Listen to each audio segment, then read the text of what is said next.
workshop online School of Parenting kali ini bersama dengan Websis for Edu. Oke, terima kasih untuk antusiasme semua peserta yang mendaftar. Mungkin di sini tidak hanya parents, tapi mungkin juga ada perwakilan dari sekolah ataupun praktisi-praktisi ataupun semua yang peduli ya pada pendidikan anak pada masa saat ini. Oke, terima kasih semuanya yang sudah bergabung. Mungkin untuk yang ada kesulitan login, mungkin nanti akan dibantu oleh tim kami, tim School of Parenting. Di sini ada saya, bersama saya sebagai moderator pada hari ini, Lucy. Dan saya ditemani oleh tim yang lain, juga ada Miss Denti, Miss Yuni, dan Mr. Dani. Oke. Semoga hari ini semuanya bisa mengambil manfaat dari acara ini dan acara bisa berjalan dengan lancar. Oke. Terima kasih semuanya. Sekali lagi saya ucapkan, hari ini kita akan berbincang mengenai pembelajar mandiri. Ya. Nah, hari ini kita punya seorang narasumber, speaker yang cantik, ya, yang masih muda, cantik, dan pintar lagi. Oke, dengan Miss Nesya. Kita panggil dengan Miss Nesya. Silakan Miss Nesya dibuka videonya. Nah, cantik kan? Halo Miss. Halo. Oke, Miss Nesya ini adalah seorang konsultan pendidikan dari Websis for Edu ya. Nah, apakah Websis for Edu itu? Jadi Websis for Edu itu adalah konsultan ya yang mengadopsi teknologi ya Miss ya. Jadi mengadopsi dan mengintegrasi teknologi untuk pendidikan gitu. Jadi nanti mungkin para guru atau pihak sekolah yang ingin tahu lebih banyak tentang Websis for Edu nanti bisa lebih lanjut di kepoin ya, nanti akan dijelaskan juga oleh Miss Nesya. Oke. Iya. Dan mungkin buat yang belum tahu School of Parenting, mungkin di sini juga belum banyak yang jadi member School of Parenting. Kalau School of Parenting itu apa? Kalau School of Parenting sebenarnya adalah digital platform.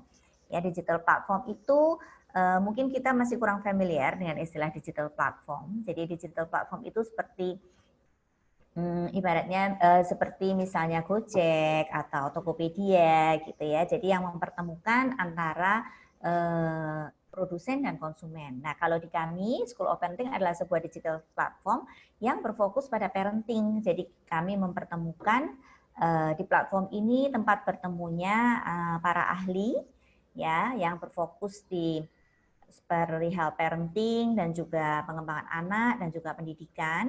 Ya, kita mempertemukan ahli-ahli tersebut dengan parents dan juga organisasi, ya, guru ataupun pihak-pihak yang peduli pada pendidikan, parenting dan pengembangan anak. Nah, itu School of Parenting. Jadi nanti bisa dikepoin lebih lanjut di IG-nya School of Parenting, school_of_parenting, dan juga bisa download aplikasinya di Google Play Store. Ya, kita bisa tahu lebih lanjut, lebih banyak bila yang ingin terlibat dan menjadi bagian untuk membangun generasi lebih baik bisa join di School of Parenting. Oke, kita mulai saja Mbak Nesya untuk topik pada hari ini. Mungkin Mbak Nesya ada mau memperkenalkan diri dulu atau deskripsi singkat mungkin. Silakan. Ya, saya menyapa dulu ya, Miss ya. Ya, boleh. Selamat sore Bapak Ibu semuanya yang sudah bergabung. Terima kasih sudah antusias untuk ikut sesi sharing hari ini. Kita bincang online ya, walaupun di rumah masing-masing, tapi mudah-mudahan bisa saling sharing. Saya mungkin perkenalan lagi sedikit. Nama saya Neisa. Saya di Websis for Edu itu sebagai konsultan pendidikan atau edutech consultant kami sebutnya. Websis for Edu sendiri itu sebetulnya adalah konsultan yang membantu sekolah untuk mengadopsi teknologi ke dalam proses pendidikan gitu. Jadi kalau misalnya saya di Websis biasanya ngelatih guru-guru untuk ngajarin pakai teknologi, gimana sih supaya penerapannya itu efektif untuk kegiatan belajar mengajar, kurang lebih seperti itu. Nah, selain di Websis, saya juga adalah seorang psikolog pendidikan. Jadi kalau misalnya Bapak Ibu guru maupun orang tua murid ada yang punya masalah-masalah soal belajar anak, gitu, masalah pendidikan di sekolah maupun di rumah, itu boleh banget kita konsultasi lebih lanjut. Mungkin kan nanti ada pertanyaan-pertanyaan yang spesifik atau yang perlu diskusi lebih lanjut, nanti kita bisa komunikasi lagi. Seperti itu. Gitu aja, Miss, mungkin pengantarnya ya. Oke, terima kasih Miss Nesya. Oke, begitu kurang lebih penjelasannya dari Miss Nesya. Oke, nah sebelumnya saya sampaikan dulu, jadi ini format kita adalah bincang online. Jadi kalau misalnya peserta semua ingin drop pertanyaan, bisa langsung drop pertanyaan di fitur Q&A. Ya, mungkin ada ininya, Pak Moderator, mungkin ada yang mau disampaikan? Tahu ya, kolomnya Q&A ada. Oh, maaf, ini rules-nya dulu. Jadi karena kita formatnya webinar, maka untuk peserta tidak mengaktifkan video dan juga mengaktifkan mic. Oke. Nah, untuk pertanyaan bisa langsung di-drop di kolom Q&A, ada bagian bawah itu ya, di bagian bawah ada tulisan Q&A. Nah, nanti bisa drop pertanyaan di situ. Kemudian tim kami nanti akan membantu untuk memfilter pertanyaan sehingga pertanyaan-pertanyaan yang mungkin hampir senada atau mirip-mirip gitu ya, nanti akan dijadikan satu. Dan karena peserta saat ini, siang hari ini cukup banyak ya, sudah ini juga yang peserta yang masuk juga sudah 100 lebih gitu. Jadi mungkin kami mohon maaf sebelumnya kalau misalnya pertanyaan tidak bisa semuanya terjawab gitu. Jadi kami akan sortir dulu yang relevan dan yang berkaitan atau yang mirip-mirip kita akan jadikan satu. Oke. Begitu ya, kita akan mulai langsung acara pada hari ini. Nah, tema hari ini adalah untuk mendidik pembelajar mandiri ya, Miss Nesya. Iya, betul. Oke, nah sebenarnya kita akan perlu tahu dulu ya sebenarnya pembelajar mandiri itu apa, karena kan saat ini mungkin ya dengan kondisi situasi saat ini kita anak-anak banyak yang belajar secara online gitu ya, belajar daring. Nah, kemarin-kemarin sih masih banyak didampingi ya oleh orang tua. Kalau zaman dulu sebelum pandemi, bukan zaman dulu ya, sepertinya sudah lama gitu. Udah lama gitu ya. Tapi sebelum terjadi pandemi ini kita nggak pernah mikir gitu ya, kalau anak-anak belajar sekolah, yaitu sudah tanggung jawab sekolah, sudah ada guru gitu. Nah kalau mereka misalnya butuh belajar lebih, panggil aja guru privat gitu ya, les privat ke rumah gitu. Nah sekarang dengan situasi seperti ini, otomatis kegiatan itu tidak bisa dilakukan, tidak bisa sepenuhnya ke sekolah, karena itu sekarang orang tua yang handle. Nah fase berikutnya sekarang adalah orang tua sekarang sudah mulai bekerja ke kantor lagi nih, gitu. Sedangkan udah mulai new normal ya, Mi. Iya, sudah mulai new normal. Padahal anak-anak masih harus tetap PJJ ya, atau harus masih belajar jarak jauh nih. Nah, jadi gimana dong ini siapa yang akan bantu, ya nggak ada orang tua, nggak ada guru. Nah, disitulah timbul topik ini, yaitu bagaimana sih sebenarnya untuk mendidik pembelajar mandiri gitu. Nah, mungkin Miss Nesya bisa menjelaskan dulu sebenarnya pembelajar konsep pembelajar mandiri sendiri itu sebenarnya apa, supaya kita satu pemahaman ya sebelum kita bicara lebih jauh. Oke, silakan Miss Nesya. Oke. Memang pertanyaan pertama itu pasti sebenarnya belajar mandiri ini tuh apa sih, Miss, gitu kan ya? Yang dimaksud dengan anak yang mampu belajar mandiri itu seperti apa? Nah, sebelum saya yang menjawab, saya justru pengen tahu dulu nih, menurut Bapak Ibu yang sudah hadir di sini, sedang menyaksikan secara online, ketika mendengar kata belajar mandiri, itu tuh sebetulnya apa yang dibayangkan gitu? Apa yang diharapkan? Nah, untuk tahu pendapat Bapak Ibu peserta, saya boleh izin share screen ya, Miss ya? Ya, silakan, Miss. Oke, sudah kelihatan, Miss? Ya, kelihatan. Aman ya? Oke, nah Bapak Ibu peserta, saya boleh minta pendapat dulu nih. Coba yang sedang bisa buka browser gitu ya, buka internet, baik di HP ataupun di laptop, sedang dekat gadgetnya. Saya ingin mengajak Bapak Ibu untuk coba buka website menti.com. Nah, nanti di situ akan ada diminta masukkan kode, silakan masukkan kode 260397. Yang sedang bisa aja nggak apa-apa Bapak Ibu. Kalau misalnya ada yang lagi nyambi, siapa tahu kan sambil masak, apa sambil di jalan gitu ya, nggak apa-apa, sebisanya aja yang ikut. Saya pengen tahu sebenarnya ketika mendaftar ke workshop ini gitu ya, pengen ikut nih, cara tahu gimana cara mempersiapkan anak untuk jadi pembelajar mandiri, apa sih yang diharapkan gitu. Pembelajar mandiri itu seperti apa di bayangan Bapak Ibu. Jadi tadi bisa buka ke menti.com, kemudian masukkan kodenya 260397. 7, ya. Saya Silakan. sambil coba cek ya. Mm-mm. Oh, ternyata ada beberapa respon yang masuk. Saya coba sharing. Oke. Jadi responnya langsung otomatis Responnya langsung baca saya bisa gitu lihat ya. nih. Ternyata Oke. lumayan banyak nih yang Wah, ikut terima kasih berpendapat. Bapak Ibu. Oke. Oke, saya coba baca secara singkat ya. Ternyata Ya. yang diharapkan itu anak punya kesadaran sendiri, nggak harus disuruh, nggak bergantung sama orang lain, nggak pakai bantuan, mau explore sendiri, bisa tanpa pengawasan. Kebanyakan ini ya, Miss, terkait sama bantuan nih. Nggak Iya. terlalu banyak butuh bantuan dari guru maupun dari orang tua. Ya, betul. Punya inisiatif juga, nggak harus dipaksa, ada motivasi sendiri. Ya, biasanya harus diteriakin. Iya kan, kalau mungkin orang tua tuh seringnya ngerasainnya gitu ya, ayo Ya. belajar gitu kan. Pengennya Tanpa anak-anak bisa sendiri, bantuan. nggak usah disuruh gitu ya, Miss. Tanpa didampingin, terus ada keinginannya juga sendiri. Hmm. Senada ya kebanyakan, walaupun beda-beda nih, ada yang panjang juga Ya. jawabannya, punya motivasi Punya internal, motivasi, ya. Apa mengidentifikasi sumber belajar, belajar? menarik nih. Oh, keren. Oke. Oke, memiliki drive dari diri sendiri. Hmm. Oke, kurang lebih mungkin seperti itu ya, kita bisa lihat polanya. Ternyata yang dipikir oleh Bapak Ibu nih, baik Bapak Ibu yang guru maupun yang orang tua, ketika membayangkan belajar secara mandiri itu yang diharapkan adalah pokoknya ini jalan aja belajarnya gitu ya, nggak harus Ya, betul, betul. didampingin, nggak harus disuruh-suruh, mungkin nggak perlu dikasih tahu macam-macam gitu ya, diberi panduan tuh nggak terlalu perlu banyak, tapi bisa jalan sendiri. Ya. Tuh, terima kasih Bapak Ibu yang sudah ikut mengisi. Saya akan lanjut ke slide saya dulu ya.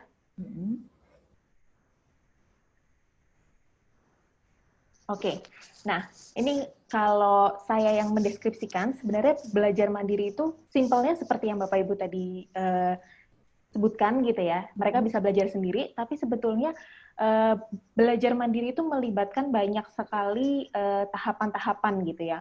Belajar mandiri itu bukan cuma pada saat belajarnya, tapi juga sebelum belajar, kemudian selama belajarnya, dan setelah belajar gitu. Jadi ada 3 tahap, dan ini terdiri dari rangkaian yang panjang gitu. Jadi sebelum belajar, anak ini tuh udah tahu dia target belajarnya apa. Apakah misalnya, saya hari ini mau baca materi biologi, terus saya mau ngerjain PR matematika gitu. Dia udah tahu nih, udah punya target. Kemudian setelah punya target, dia juga tahu strategi yang cocok untuk mencapai targetnya itu seperti apa. Misalnya, saya ceritain murid nih, oke, kalau misalnya hari ini mau ngerjain PR matematika, itu saya tuh biasanya harus dibantu sama kakak saya, harus nanya orang karena suka bingung pas lagi ngerjain. Berarti nanti pas lagi jadwal belajar ngerjain PR matematika, saya harus bareng sama kakak nih, misalnya kayak gitu. Itu strategi belajarnya.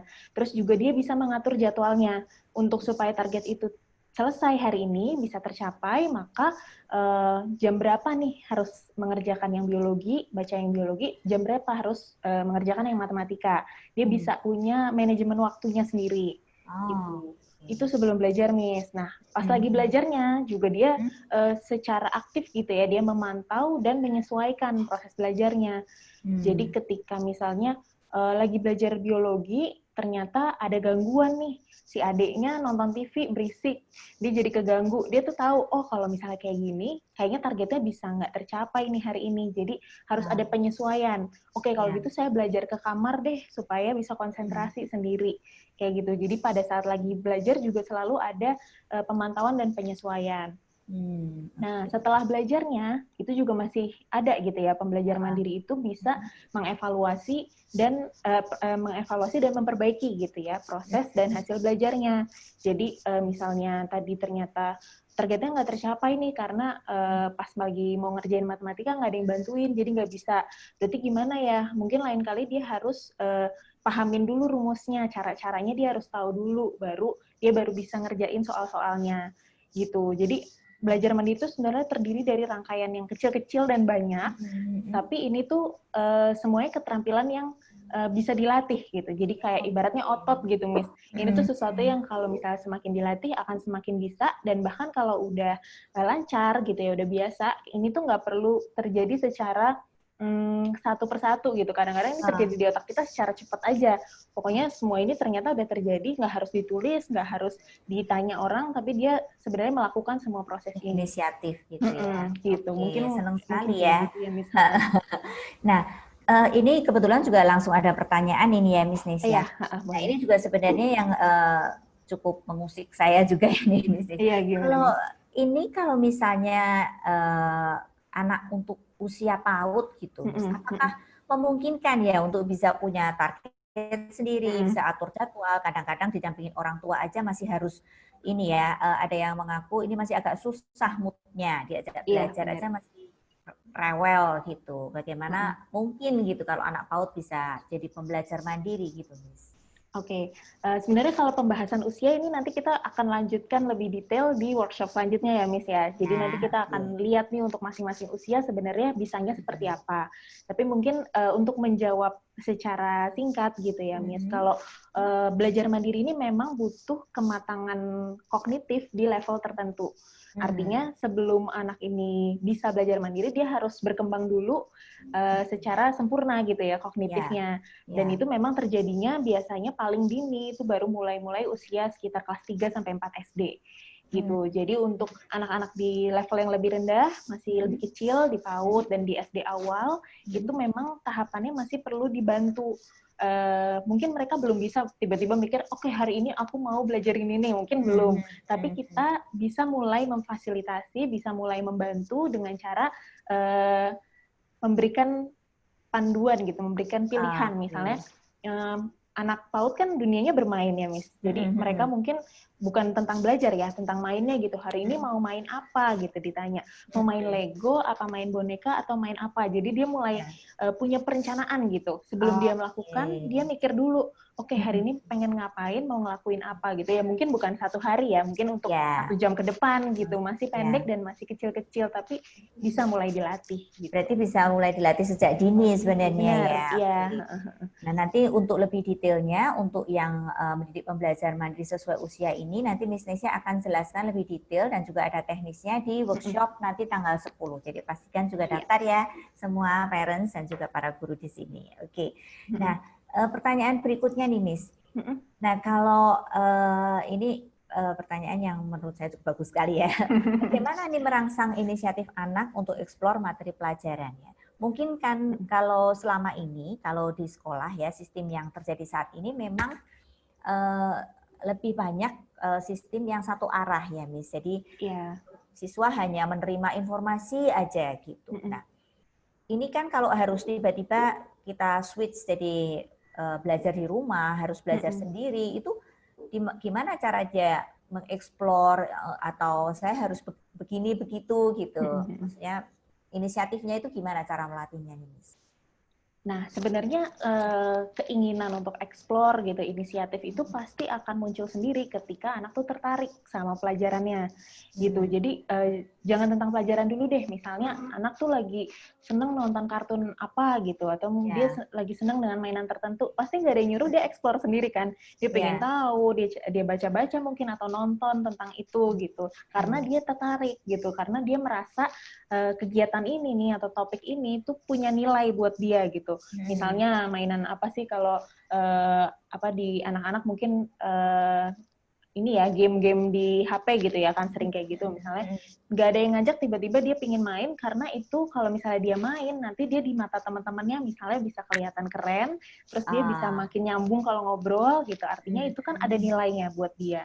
Nah begitu juga dengan belajar jadi anak itu harus tahu dia tuh belajar ini buat apa untungnya buat dia dan bisa bikin dia tuh jadi lebih keren gak sih atau lebih gimana gitu nilainya tuh apa buat dia. Nah ini nih PR-nya para guru ya lebih lebih beratnya gitu karena kan biasanya belajar itu dimulai dengan ini ya instruksi dari guru gitu atau materi pengantar dari guru.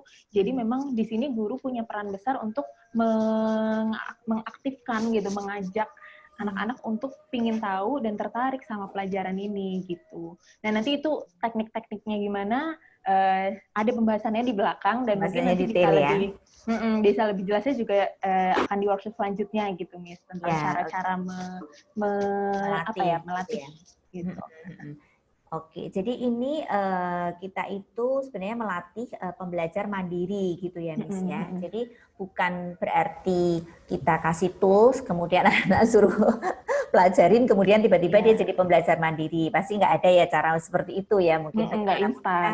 ya nggak instan. Jadi orang tua dan guru juga harus melatih dulu supaya nantinya si anak ini akan jadi long life learner gitu ya, pembelajar Benar, mandiri ya. dan juga terus punya keinginan untuk belajar gitu ya. Oke, nah ini juga ada pertanyaan lagi dari Ibu Nurul ya, ibu dari seorang putri berusia 7 tahun. Bagaimana sikap kita sebagai orang tua dari anak tunggal dalam menghadapi pembelajaran mandiri selama sekolah mengadakan BDR dalam pandemi ini? BDR ini apa ya? Belajar di rumah mungkin ya. Belajar di rumah. Maaf ya saya.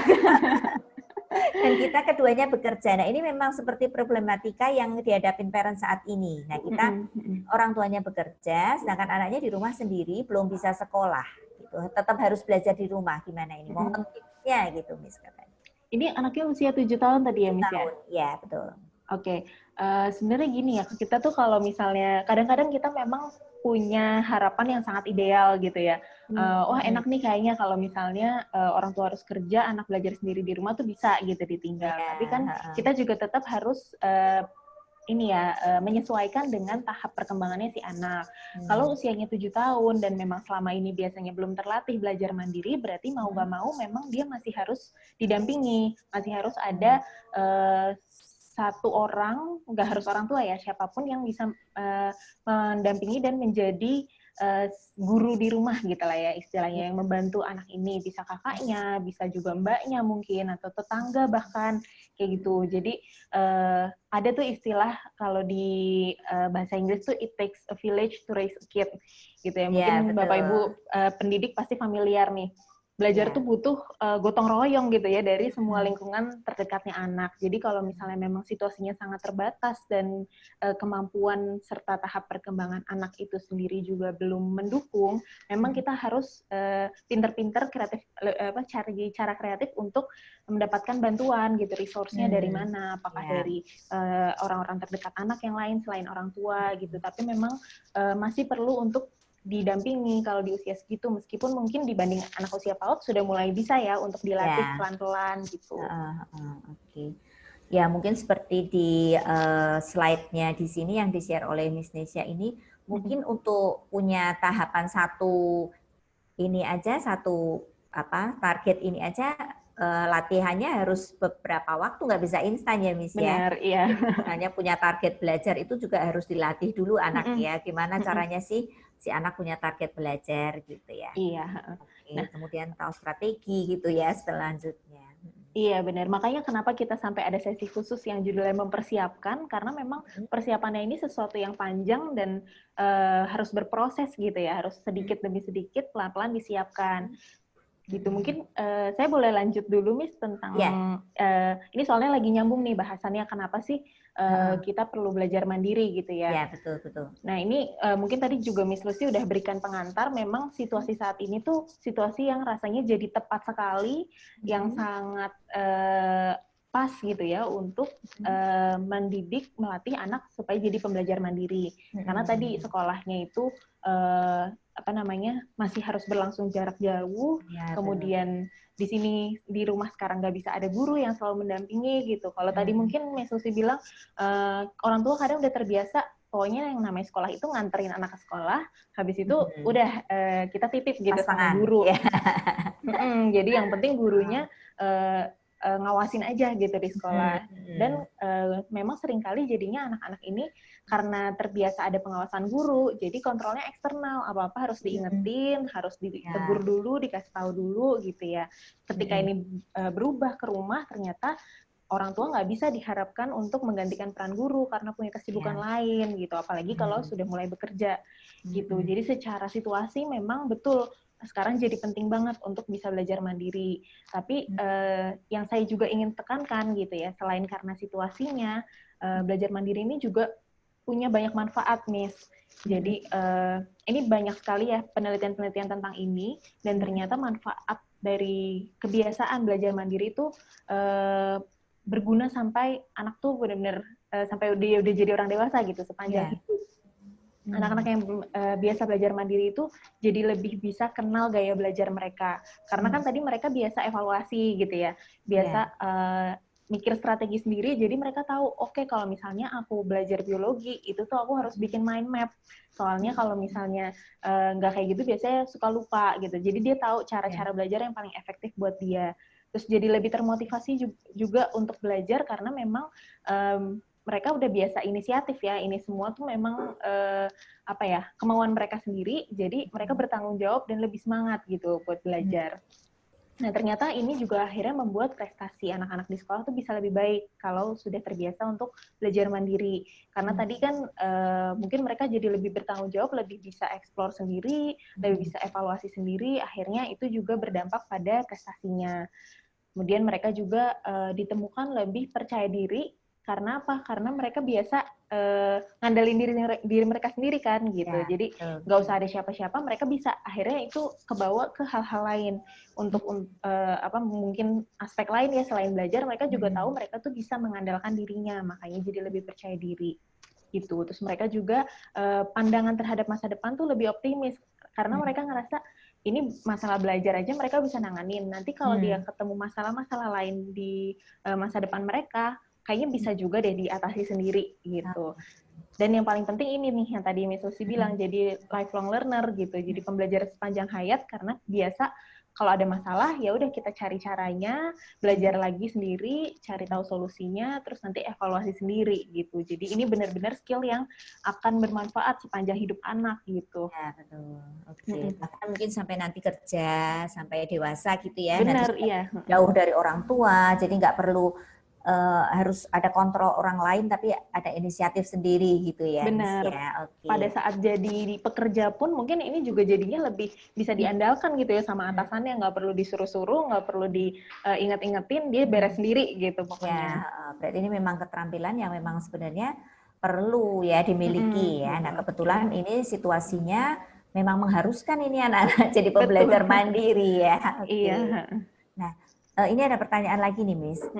Ini masih soal anak usia 5 tahun dari Ibu Sofia Cakti ya. Bagaimana mendampingi perkembangan anak 5 tahun yang menghindari interaksi sosial, lebih suka sendiri. Jadi saat PJJ ini menjadi semakin tidak mendapat pergaulan. Jadi mungkin ini side effect ya. Apakah pembelajar mandiri itu berarti jadi terus susah, mungkin pergaulannya, mungkin itu juga yang dikhawatirkan ya. Karena dengan PJJ ini kan otomatis interaksi sosialnya jadi banyak berkurang gitu. Iya.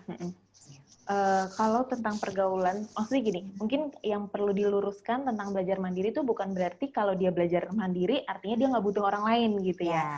Artinya kan sebetulnya ketika belajar mandiri dia bisa mengandalkan dirinya sendiri untuk mengatur pembelajarannya, tapi di dalam proses itu bisa aja sebetulnya dia butuh orang lain gitu. Nah mungkin kalau dari penanya ini concernnya itu lebih ke situasi di rumah yang jadi jarang ketemu orang gitu ya, menghindari situasi interaksi sosial, padahal anaknya sendiri memang sudah lebih sebelumnya memang cenderung ini mungkin pemalu gitu ya, kita lihatnya jarang ini sama orang, jarang seneng ngobrol sama orang gitu.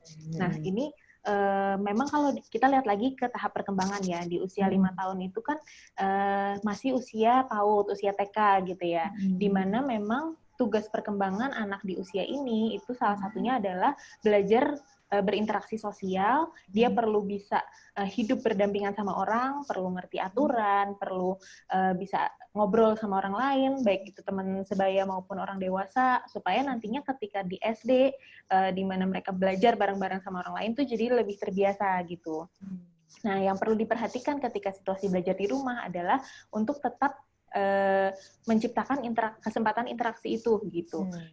Bukan hanya dengan orang dewasa ya. Kalau misalnya di rumah hanya ada orang dewasa, maka anak ini sebaiknya tetap punya kesempatan berinteraksi sama teman sebayanya, baik itu misalnya lewat video call gitu bisa, atau tetangganya atau siapa mungkin saudaranya ada yang tetap bisa main bareng gitu.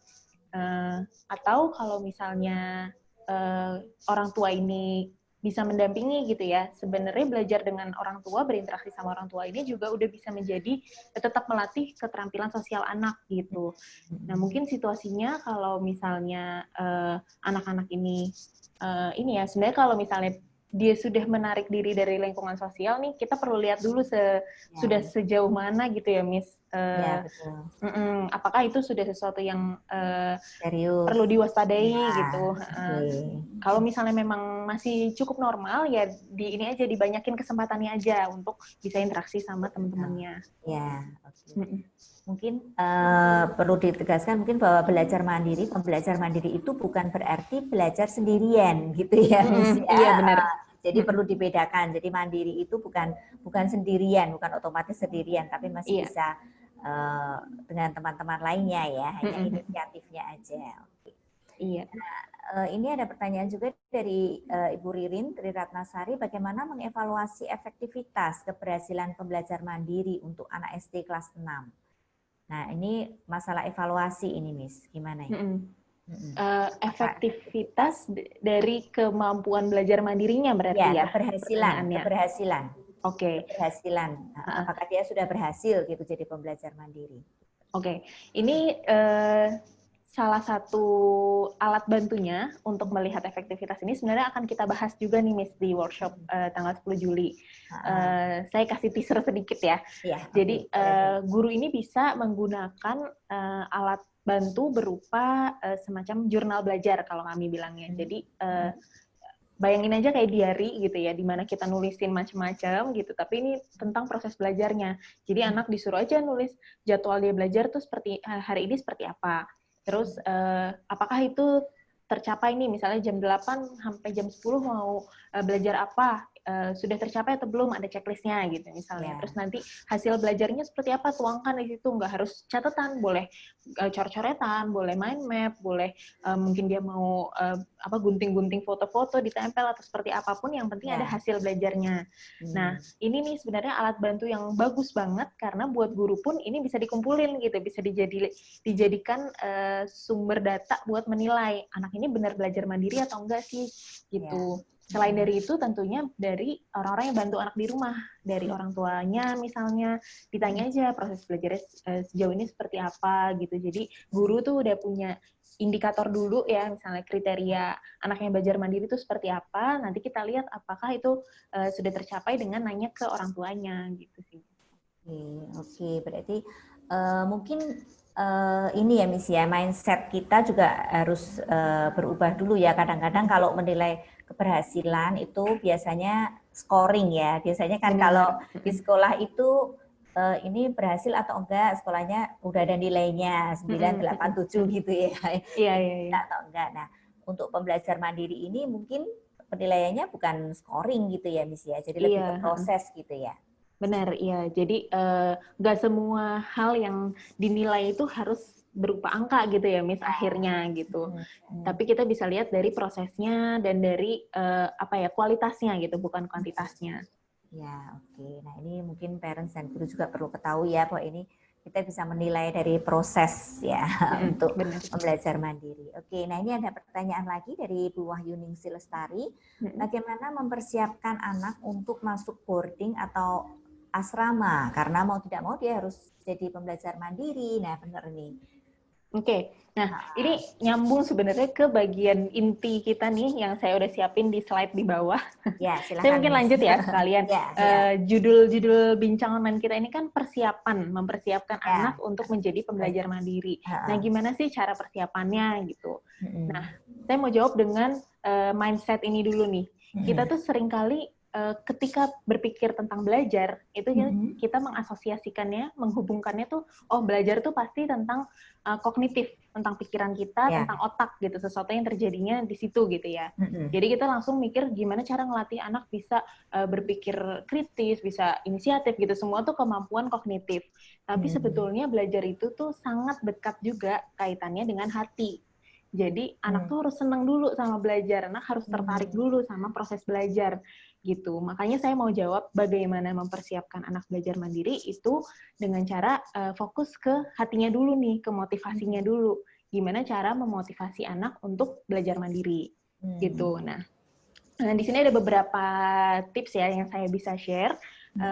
Untuk orang tua, mungkin gini ya, kalau misalnya nanti dengar tuh kesannya kayak, ternyata belajar mandiri harus dimulai dari situ ya gitu. Ini kayak kita tariknya agak mundur nih, agak jauh. Tapi percayalah ini tuh justru adalah dasar-dasar yang sangat penting nih gitu. Pertama kita tekankan dulu, kita ajarkan dulu ke anak bahwa tujuan belajar itu apa. Tujuan belajar itu apakah untuk dapat nilai yang bagus, apakah untuk hafal nih semua term-termnya, istilah-istilahnya itu harus dihafal atau seperti apa. Karena sebetulnya sikap anak terhadap belajar, perasaan dia, apakah dia suka belajar atau enggak, itu tuh dipelajari secara langsung maupun tidak langsung dari orang dewasa di sekitarnya. Jadi baik dari orang tuanya maupun dari gurunya. Makanya kenapa penting sekali untuk orang tua dan guru itu menunjukkan sikap bahwa belajar ini tujuannya yang penting ngerti materinya. Dari yang tadinya nggak bisa jadi bisa, dari yang tadinya nggak tahu jadi tahu gitu. Nah ini itu kelihatan lewat kayak gini. Misalnya kalau misalnya anak dapat nilai jelek, sikap kita gimana? Apakah kita marah? Apakah kita merasa anak ini jadi bodoh karena nilainya jelek gitu? Kalau misalnya seperti itu, anak tuh pasti jadi mempelajari kalau berarti belajar itu yang penting tujuannya supaya dapat nilai bagus ya gitu. Ini saya pernah dengar beberapa cerita juga nih Miss, kalau buat orang tua yang dampingin anaknya belajar di rumah, terutama yang masih kecil-kecil ya anaknya. Itu suka ada kasus kayak gini, anaknya suruh hafalan doa gitu misalnya, hafal udah bisa, terus disuruh direkam nih buat ditunjukin ke gurunya kan, pas direkam dia diem, dia stuck gitu, jadi nggak bisa, kan suka kayak gitu kan anak-anak. Itu tuh kadang-kadang jadi proses yang stres ya, bikin stres orang tua maupun anaknya, karena anak ini tuh nggak bisa direkam gitu, ketika di videoin malah nggak bisa. Tapi kan kita sebenarnya di dalam hati kita, di dalam prosesnya kita tahu bahwa anak ini tuh sebenarnya udah bisa. Dia udah hafal doanya gitu, atau dia udah ngerti materinya. Jadi di sini yang jadi masalah tuh sebenarnya adalah proses dia mendemonstrasikan atau menunjukkan ke gurunya kalau dia udah bisa supaya bisa dinilai gitu kan. Cuma masalah itunya. Nah, kalau misalnya dia terlalu terfokus ke situ tujuannya, lama-lama dia jadi merasa berarti kalau misalnya nilainya jelek itu dia gagal, dia jadi takut dapat nilai jelek, akhirnya jadi nggak mau coba gitu. Itu tuh banyak kasus-kasus anak yang akhirnya nggak termotivasi belajar karena ternyata dia tuh takut gagal, dia takut dapat nilai jelek. Makanya kenapa kita harus luruskan dulu tentang tujuan belajarnya. Itu yang pertama. Nah, yang kedua mindset yang kita harus tanamkan juga, kita harus transfer nih ke anak itu adalah bagaimana sikap terhadap kesalahan gitu. Mungkin agak mirip ya sama yang tadi. Ketika anak salah itu kita marah nggak sih? Kita mengesankan bahwa kesalahan ini tuh sesuatu yang nggak bisa diterima, kayak gitu atau enggak? Karena kalau misalnya sangat wajar jika akhirnya anak takut salah, takut mencoba, jadi nggak inisiatif gitu. Kayak dia mungkin merasa, ya udah kalau misalnya belajar juga nanti bisa aja dia nggak paham atau dia salah, akhirnya gagal, jadi ya udah nggak usah nyoba aja deh. Mungkin yang ada di dalam hati anak tuh sebenarnya kayak gitu. Makanya kenapa penting juga untuk kita meluruskan bahwa salah tuh nggak apa-apa. Dari salah itu kita jadi bisa belajar. Di sini perannya orang dewasa adalah membantu anak buat ya udah kalau misalnya salah, apa yang bisa kamu pelajari dari kesalahan itu, kayak gitu. Nah, yang ketiga adalah kita harus fokus pada prosesnya atau pada usaha yang sudah anak lakukan, bukan pada hasilnya. Jadi yang penting dia sudah berusaha itu kita hargai, karena dengan kayak gitu dia kan akan mau lagi nih nanti untuk berusaha. Ya udah nggak apa-apa, belum berhasil, yang penting usahanya, kayak gitu. Nah, ini tuh juga akan lama-lama membuat anak jadi mau gitu ya, jadi terbuka dulu, jadi termotivasi dulu untuk belajar. Tuh, ini 3 diantaranya. Habis ini masih ada lagi. Mungkin mau diseling pertanyaan dulu nih atau gimana? Ini ada pertanyaan juga ini. Jadi sebenarnya awal mulanya memang dari kita dulu ya, orang dewasa. Betul. Ya, bahwa belajar itu sebenarnya memang bukan untuk dapat nilai gitu kan. Betul, ya. Nah, ini juga kebetulan nyambung ini dengan pertanyaan bagaimana menciptakan kemandirian pada anak kita pada masa pandemi, karena pada dasarnya tugas yang diberikan ke anak dibantu orang tua di rumah. Nah, ini problemnya. Jadi dibuatin gitu ya mestinya ya. Jadi kalau ada PR gitu orang tuanya yang bikin gitu akhirnya ya. Nah, ini Oke. Ini sebenarnya balik lagi kenapa kita di sini juga mengundang dan mengharapkan sebenarnya ada orang tua dan ada guru, karena memang ini tuh nggak bisa dipisahkan, ini harus kerjasama antara keduanya. Betul. Dari sisi guru sebetulnya ada jenis-jenis tugas, jenis-jenis metode pembelajaran yang akan lebih membantu anak untuk bisa belajar mandiri. Contoh sederhananya aja, misalnya sekarang jadwal belajar di sekolah masih seperti kalau lagi tatap muka gitu, benar-benar diatur setiap jam berapa ketemu gurunya lewat Zoom mungkin, atau berusaha mempertahankan jadwal seperti di sekolah, atau sudah lebih dibebaskan gitu. Itu dulu aja. Kalau misalnya jadwal itu diatur terlalu kaku, akhirnya kan anak jadi cuma ngikut nih. Oh ya udah, aturannya kayak gini, jadwalnya kayak gini, dia ikut. Tapi kalau misalnya guru itu memberi tugas yang lebih menarik, lebih panjang, dan lebih bisa dibebaskan gitu ya. Misalnya kamu bikin project deh kayak gini, yang penting nanti dalam 1 minggu dikumpulin, misalnya kayak gitu. Nah itu kan akan memberi kesempatan anak untuk, oh berarti dia harus ngatur dong jadwalnya supaya 1 minggu ini selesai. Dia harus mikir sendiri gitu. Ada proses di mana dia di sini harus mengatur sendiri dirinya. Nah, dari segi tugas itu berarti berpengaruh juga gitu. Terus tadi pertanyaannya lebih ke orang tuanya atau gimana Miss ya tadi? Ya, maksudnya sih bagaimana menciptakan kemandirian pada anak. Gitu. Tapi karena pada dasarnya tugas yang diberikan ke anak itu selalu dibantu oleh orang tua di rumah. Mungkin ini lebih ke jenis tugasnya atau gimana yang tidak memungkinkan anak melakukannya sendiri, atau bagaimana ya Miss ya, agak kurang jelas juga saya. Sebenarnya kalau misalnya dari sisi gurunya, guru tahu ini tugasnya dibantu sama orang tua, berarti ada yang perlu disiasatin nih di sisi instruksinya gitu. Apakah instruksinya itu membuat seakan-akan kalau misalnya dibantu orang tua nanti hasilnya lebih bagus gitu. Jadi orang tua tuh jadi ingin untuk, ini saya aja yang kerjain atau saya aja yang bantuin. Nah ini biasanya konsekuensi dari orientasi terhadap nilai tadi, Miss. Kalau misalnya kita masih menjadikan nilai itu sesuatu yang utama gitu ya, yang penting nilainya bagus, wajar kalau akhirnya orang tua tuh jadi pingin turun tangan supaya nilai anaknya bagus. Tapi balik lagi tadi mindset-nya, baik untuk guru maupun untuk orang tua, dari orang tua pun perlu sadar tujuan belajar itu menguasai materi. Jadi kalau misalnya dia yang bantuin, anaknya ngerti nggak sebenarnya materinya gitu. Sebenarnya kan dapat nilainya mungkin nggak maksimal, mungkin kalau anak kerjain sendiri 70, kalau orang tua yang kerjain 90, tapi yang penting dalam proses anak mengerjakan sendiri, dia jadi lebih ngerti gitu. Jadi balik lagi ke mindset-nya itu dulu gitu. Nggak apa-apa kok dapat nilai jelek. Iya, benar-benar.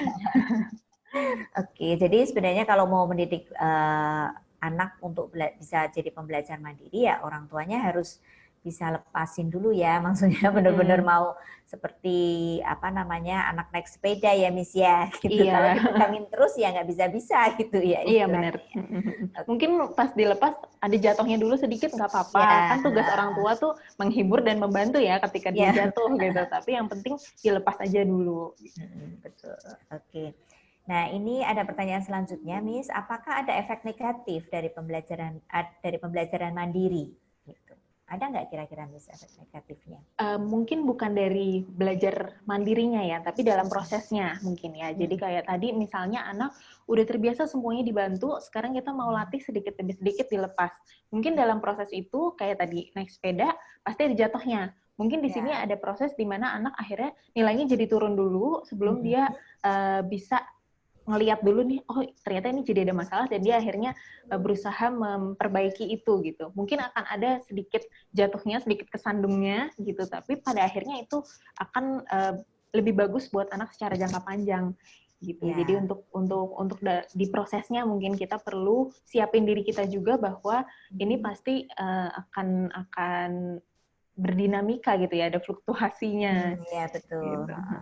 Ini memang sepertinya bukan soal efek negatif ya, tapi karena ini adalah mengajarkan keterampilan, jadi ya perlu proses ya, dan di prosesnya itu mungkin bisa jatuh bangun gitu Miss ya, kurang lebih ya.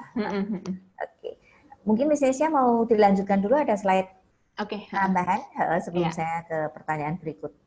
Oke. Ini masih tentang menumbuhkan motivasi belajar mandiri, Miss. Jadi selain tadi 3 yang sudah saya jelaskan, ada lagi bantuan-bantuan atau langkah-langkah yang bisa orang tua lakukan supaya anak termotivasi untuk belajar mandiri. Selanjutnya itu ada menekankan atau menciptakan, membantu membuat suasana bahwa belajar itu adalah sesuatu yang menyenangkan. Caranya gimana? Ya itu tadi, di dalam prosesnya berarti belajar itu jangan sampai membuat tuntutan di sisi anak itu terlalu besar sehingga dia jadi stres gitu kan. Biasanya itu memang sumbernya itu dari nilai, dari tuntutan untuk jadi untuk harus selalu benar, untuk harus sempurna gitu ya. Itu yang membuat belajar itu jadi beban. Tapi kalau sebenarnya belajar itu dibebaskan sesuai kesenangannya anak, sesuai kemampuannya anak, dengan penuh pemahaman dan pengertian terhadap kemampuannya anak juga, maka itu akan jadi proses yang lebih bisa dia nikmati juga gitu, dia jadi enjoy ketika belajar. Nah, terus yang penting juga adalah orang tua perlu membangun kepercayaan diri anak. Hubungannya apa sih?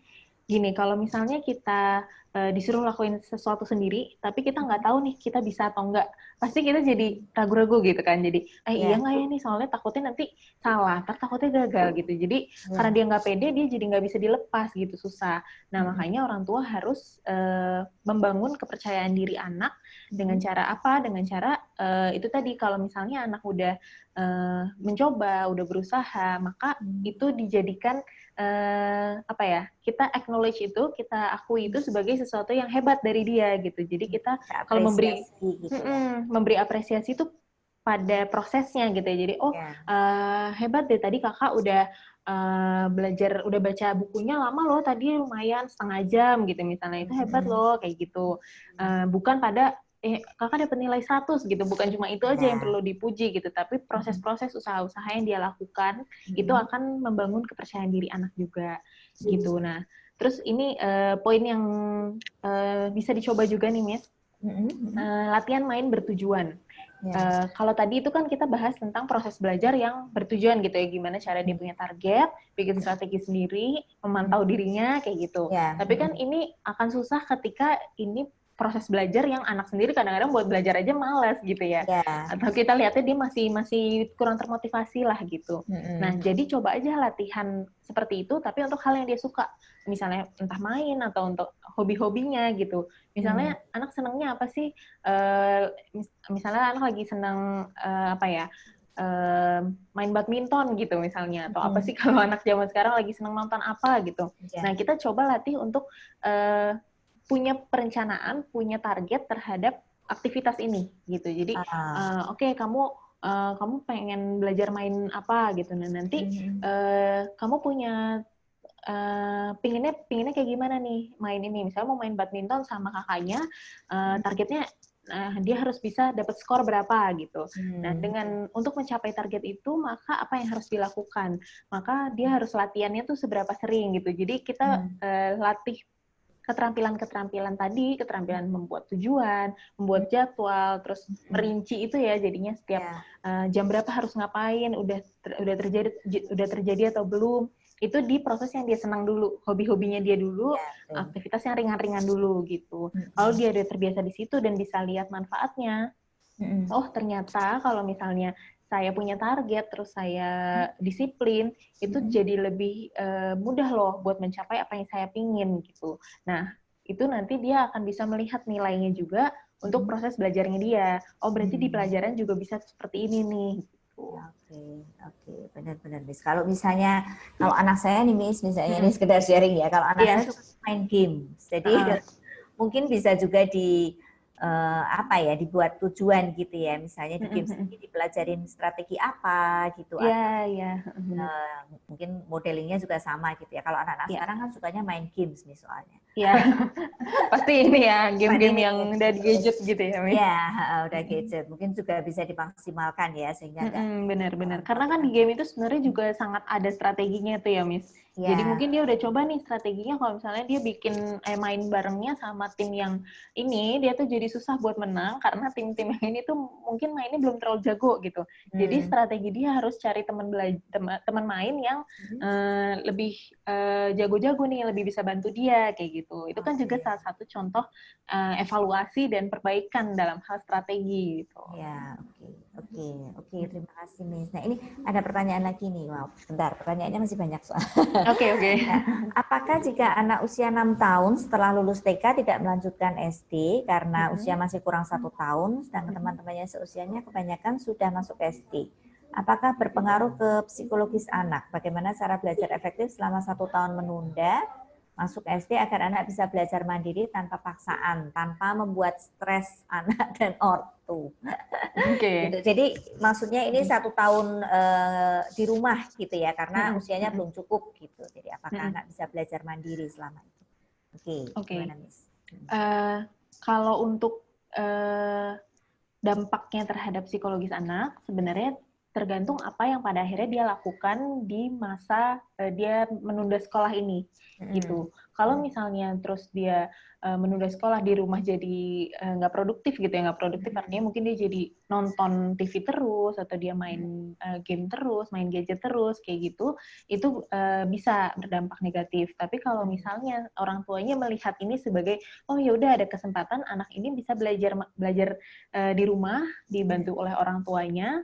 Terus dia tetap bisa belajar keterampilan-keterampilan atau kemampuan-kemampuan yang sebenarnya harusnya dipelajari sama anak-anak kelas 1 SD. Karena secara kognitif kan sebenarnya dia udah siap nih, dia udah bisa gitu ya. Jadi tetap dilatih aja, tetap dikasih tetap diajak bermain dan belajar supaya stimulasinya ini juga nggak kelewat gitu ya, Miss. Kan sebenarnya ini masa-masa yang sangat berharga gitu ya, di mana anak tuh cepat banget menyerap pelajaran. Jadi di sini orang tuanya harus berperan besar untuk memberikan stimulasi, memberikan kesempatan melakukan aktivitas-aktivitas yang tetap mengembangkan kemampuan dia meskipun dia di rumah gitu. Oke, gitu ya Ibu ya. Semoga bisa menstimulasi ya anaknya. Iya. Nah, ini juga ada pertanyaan bagus ini Miss, yang tadi terkait dengan penjelasannya Miss Nesya tadi bahwa kita kan anak-anak juga bisa belajar dari kesalahan ya. Tapi bagaimana cara menunjukkan ke anak bahwa kesalahan itu adalah sumber belajar dengan benar? Karena untuk anak saya umur 6 tahun, ketika dia membuat kesalahan kemudian saya sampaikan it's okay, lain kali diperbaiki, itu malah disalah-salahin ketika mengerjakan sesuatu. Padahal sebenarnya dia mampu mengerjakan dengan benar. Oke. Ya, kalau misalnya masih 6 tahun, 6 tahun ya. Ini kan berarti dia memang mungkin kemampuan evaluasinya nih belum terlalu berkembang, Miss. Jadi dia belum bisa untuk tahu sendiri, oke, dari kesalahan yang tadi, berarti dia harus belajar apa tuh dia masih harus dibantu gitu. Jadi di sini peran orang tuanya mungkin bagus ya, maksudnya udah menunjukkan penerimaan, is oke, nggak apa-apa salah, tapi dilanjutkan dengan itu tadi salahnya tuh yang ini. Nanti adik kalau coba lagi, adik kayak gini ya, gitu, dikasih arahan yang harusnya dia bisa lakukan seperti apa gitu. Nah, ketika dia kelihatannya coba salah-salahin, nah ini orang tua bisa mulai jadi ini nih, jadi apa ya, membantu si anak untuk evaluasi tadi gitu. Orang tuanya lihat terus kayak ini kayaknya mama tahu deh, adik tuh sebenarnya punya jawaban yang lain deh kayaknya. Coba deh Dek jawaban yang lain yang kayak gimana gitu. Jadi difasilitasi, diajak supaya anak ini tuh mau gitu untuk mencoba untuk jawab yang benar gitu ya. Nah, di usia ini tuh juga masih agak tricky-nya anak nih masih ini ada ya maksudnya gitu mungkin. Jadi mungkin bisa jadi kalau misalnya dia ngerasa dia salah itu malah dapat perhatian, dia jadi salah terus gitu. Jadi kita harus tepat menaruh mana yang berfungsi sebagai reward, mana yang berfungsi sebagai punishment buat anak gitu. Jadi jangan-jangan dia ketika benar orang tuanya malah nggak terlalu perhatikan, jadi dia ngerasa oh yaudah salah aja deh gitu. Malah jadi perhatian. Bener, jadi harus ini juga bisa dibantu sama reward punishment juga, misalnya coba nih kalau yang jawaban yang ini benar, nanti boleh makan es krim deh, misalnya gitu. Tapi harus benar dulu ya, kayak gitu. Nah itu tuh dikemasnya sebagai sesuatu yang menyenangkan gitu, kayak anak main game, jangan sebagai sesuatu yang penuh tekanan gitu, mungkin ya, Miss ya. Oke, begitu ya Ibu. Jadi perlu apresiasi juga kalau dia melakukan hal yang benar gitu ya. Iya, betul. Oke, nah ini ada pertanyaan lagi dari Ibu Dona Ningrum dari Lubuk Linggau. Wow, jauh juga ya. Oke. Wah, iya. Ibu dari Putri SD kelas 1, apakah bisa dengan pembelajaran daring anak bisa jadi kritis dalam menanggapi setiap materi yang diberikan oleh guru? Terima kasih. Jadi kalau pembelajaran daring itu apakah bisa memicu anak jadi kritis juga seperti kalau di kelas reguler gitu mungkin ya? Yang memicu anak untuk jadi kritis itu bukan masalah daring atau nggak daringnya, tapi ada bagaimana si tugas ini atau pembelajaran ini dirancang gitu. Jadi ini PR-nya guru nih, apakah tugas-tugas yang diberikan itu memicu anak untuk berpikir kritis? Misalnya kalau anak disuruh, ini kelas berapa tadi ya, Miss? Kelas 1 SD. Kelas 1 SD ya? Misalnya di kelas 1 SD ini, apa namanya, dia mengerjakan, misalnya mengerjakan soal matematika gitu, soal hitung-hitungan. Itu mungkin dia kalau misalnya belum dilatih berpikir kritis, dia mungkin cuma akan ngerjain, udah selesai gitu kan. Dia nggak periksa lagi apakah itu benar atau enggak gitu ya. Nah di sini guru tuh bisa sebetulnya punya trik-trik, ini yang nanti kita akan bahas juga nih di workshop selanjutnya. Gimana caranya supaya melatih anak evaluatif gitu, mikir dulu ini udah benar atau belum yang dia jawab. Itu sebenarnya sesimpel misalnya guru tuh punya satu set pertanyaan atau kartu gitu ya bentuknya, di mana anak harus ngecek setelah selesai ngerjain tugas, dia selalu cek ini. Saya pertanyaannya, apakah semua nomor sudah dijawab gitu. Jadi anak tuh berlatih untuk mikir tentang tadi belajarnya itu udah sesuai atau belum sama yang diminta sama gurunya, misalnya kayak gitu. Dan itu bisa dilakukan baik daring maupun luring ya. Kalaupun lagi offline, lagi tatap muka, itu juga bisa dilakukan. Jadi bukan masalah metode online-nya. Oke, ya betul sekali ya Miss ya. Jadi mungkin juga tugas-tugas yang diberikan guru meskipun itu via WA sekalipun saya rasa bisa ya untuk memicu daya pikir kritis anak ya gitu. Mungkin jangan dibiasakan pilih ABC gitu. Benar, kalau misalnya cuma PG kan biasanya ini ya, maksudnya bisa untung-untungan ya Miss ya. Jadi mulai bisa untuk mengajar anak untuk berpikir lebih gitu. Oke, begitu Ibu Dona ya, semoga menjawab. Kemudian ini ada pertanyaan mungkin terakhir ini Miss ya. Jadi adakah aplikasi jurnal belajar untuk memudahkan monitoring dan evaluasi belajar ini Miss? Kalau aplikasi saya belum pernah coba ya, maksudnya yang bentuknya digital gitu. Tapi kalau misalnya penerapannya ini mau dalam bentuk, sebenarnya kan bisa nih dalam bentuk, misalnya guru kirim aja soft copy, nanti anak-anak di rumah masing-masing print, isi, difoto gitu.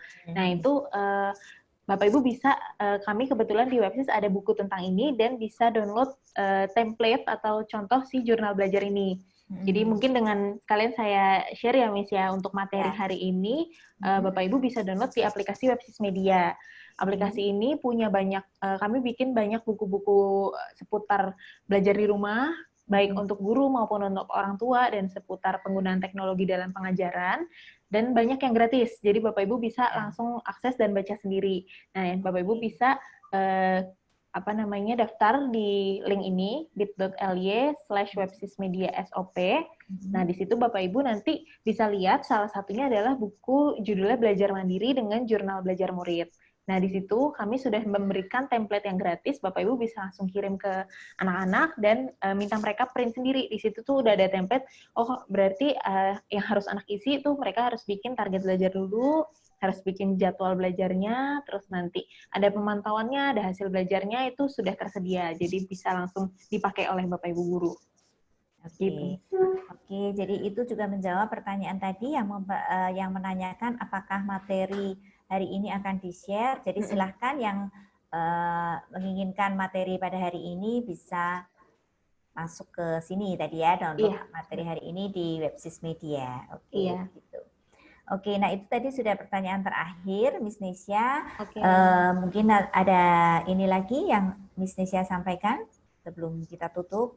Mungkin saya kasih teaser aja kali ya, Miss. Ini sebenarnya saya udah siapin buat kalau misalnya ada pertanyaan terkait cara konkretnya untuk bisa melatih anak belajar mandiri itu seperti apa, ini yang akan saya bahas lebih dalam di workshop selanjutnya, Miss. Jadi nanti Bapak Ibu yang bergabung, nanti saya akan bahas tentang strategi-strategi pengajaran yang bisa dilakukan oleh guru maupun diterapkan oleh orang tua di rumah supaya anak-anak ini terlatih untuk belajar mandiri gitu. Jadi cara-cara memfasilitasi proses belajar mandiri baik oleh guru maupun oleh orang tua. Jadi mungkin nanti kalau masih ada yang punya pertanyaan lebih lanjut, bisa ikut ke workshop selanjutnya. Ya, oke. Jadi silahkan ikut workshop mendidik anak belajar mandiri sesuai usia. Jadi belajar mandiri ini bisa dilatih sesuai usia, karena nggak mungkin ya kalau misalnya anak PAUD langsung tiba-tiba disuruh bikin agenda gitu ya. Untuk hari ini mau belajar apa aja atau menentukan target belajar. Jadi silahkan ikuti mendidik pembelajar mandiri sesuai usia. Nanti Miss Nesya akan sampaikan lebih detail mengenai cara-caranya dan tools-toolsnya juga. Nah, ini sebenarnya untuk peserta, untuk umum pricing-nya ada 125.000 dan member 100.000, tapi sebenarnya dapat banyak sekali ya di workshop ini ya. Jadi saya sampaikan dulu benefitnya nih, Miss Nesya. Jadi nanti di workshop ini kalau peserta sudah mendaftar, peserta akan mendapatkan mini e-book materi. Jadi nggak perlu minta ini ya, apakah materi akan di-share, tapi nanti sudah akan dapat ya. Dalam bentuk e-book tuh. Ya, dalam bentuk e-book nanti materinya akan dikirim, diberikan. Kemudian juga diberikan printables atau soft copy alat bantu untuk memfasilitasi anak belajar mandiri. Ya. Kemudian yang ketiga, dapat konsultasi via WA group selama 1 minggu setelah acara. Jadi pasti mungkin mendidik anak ini secara mandiri kan pasti juga ada kesulitan-kesulitan, tetap ada pendampingan ya Miss Nesya.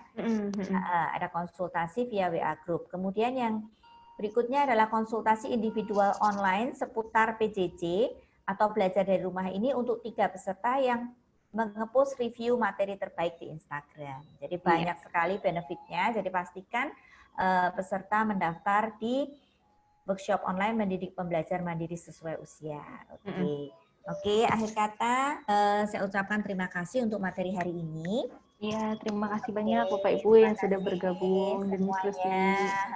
Jadi pembelajar mandiri itu intinya sebenarnya adalah suatu keterampilan ya Miss Nesya yang tentu saja tidak bisa secara instan langsung jadi pembelajar mandiri gitu. Suatu keterampilan yang nantinya akan berguna sampai dewasa nanti, sampai bekerja, sampai selanjutnya untuk jadi pembelajar sepanjang hayat.